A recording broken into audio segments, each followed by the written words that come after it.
द्वारा किया गया पुण्य कभी नष्ट नहीं होता, उसका फल हमें मिलता ही है। हमने जीवन में जितना भी सुख पाया है यह हमारे पुण्य के प्रताप से हमें मिला है, और जीवन में हमने जितना दुख पाया है ये हमारे पाप का परिणाम हमें दुख बन करके मिला है। कोऊ ना काहू को सुख दुख कर दाता, निज कृत कर्म भोग सब भ्राता। हर व्यक्ति अपने अच्छे और अपने बुरे कर्मों का प्रतिफल इस संसार सागर में भोगता है। देखो, हम अपने ही कर्मों का फल भोगते हैं कैसे, एक उदाहरण से हम ये बात आपको समझाना चाहेंगे। एक राजा था, उस राजा के 3 मंत्री थे। राजा ने तीनों मंत्रियों से कहा, जाओ बगीचे से बढ़िया ताजे ताजे फल लेकर आओ।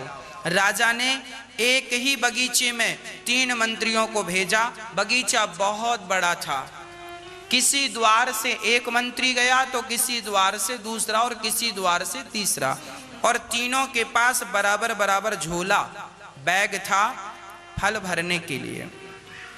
तीनों चले। एक मंत्री गया, ईमानदारी से पेड़ पर चढ़ा, ताजे ताजे फल, पके पके फल समेटने लगा, भरने लगा, तोड़ने लगा। दूसरा बड़ा आलसी था, सोचा थोड़ा सा बैठ लूं, थोड़ा लेट लूं, बहुत सारे फल लगे हैं तोड़ लूंगा। आलसी था सो बैठ गया, लेटा सो नींद आ गई।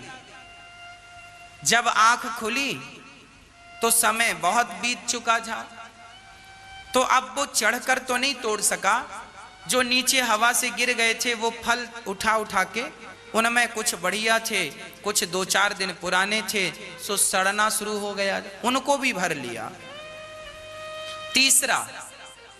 तीसरा बड़ा तार्की था, तर्क बहुत करता था। तो वहां का जो माली था, बगीचे का रक्षक,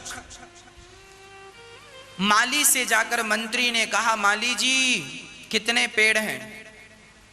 बोले 500। कितना फल होता है? बोले 1000-2000 कुंटल। अच्छा, कितने दिन का सीजन है? बोले इतने दिन का। कितना पैसा आ जाता? इतना आ जाता। कितना नुकसान होता? इतना नुकसान। वो राजा का मंत्री प्रपंच करने लगा, पंचायत।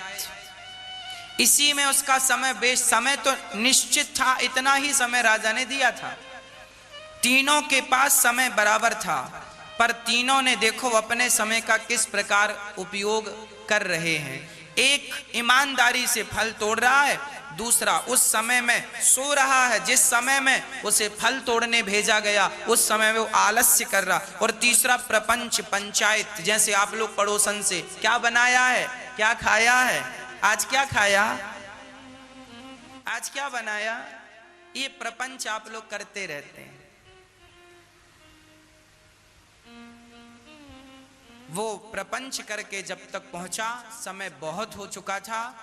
अब तो उसके लिए जितने फल जमीन में गिरे थे वो भी आलसी ने उठा लिया। अब इसके लिए तो गिरे वाले, अब जो बचे थे सड़े, उसने सड़े फल भरे, कुछ मिट्टी, कुछ पत्थर, कुछ सड़े, भरकर झोला तैयार किया। तीनों ने झोले भरे, समय